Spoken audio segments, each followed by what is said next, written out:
Everyone, hello and welcome back to episode 7, the last episode in the basic level of this mini technical analysis course. We're going to talk about double tops and double bottoms. My name is Lydia and thanks for stopping by. Basically, when the same resistance point or the same support point is hit twice, we call this a double top or a double bottom. And this signals a change in price direction.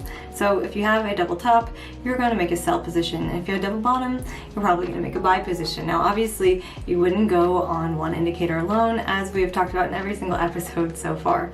Almost like a ball bouncing off of a wall. You know, it's hitting a wall and it's going to go back in the opposite direction. Many patterns overlap and some are connected, so the more indicators in your favor for a trade, the better, because you never want to just use one. From the trainings that I've had and the courses that I've taken, I've understood to do at least 2 time scales and 3 different indicators at least to decide on a trade. And always make an entrance and exit strategy. We will cover that more in another video. However, these are the things you should keep in mind as we look at this example of US oil. So this is before the double top actually plays out. You can see that it's labeled here. There's a structure. We can see this was a previous point of support, but now it's actually become a resistance point.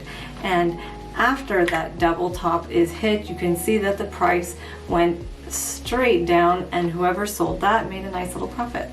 So it was a strong sell. And this isn't financial advice, this is financial education. You should keep that in mind, always. But it's pretty obvious when looking at this chart that these are things that are easy to understand and why I don't need to spend hours telling you what to do and how to understand it. It's up to you to spend those hours on your own time, learning and practicing what works best for you. I hope you enjoyed this 7-part series on technical analysis for doing your own research in trading. My name is Lydia. Please give this video a thumbs up. Subscribe to the channel. Thanks so much, and I'll see you guys later. Bye.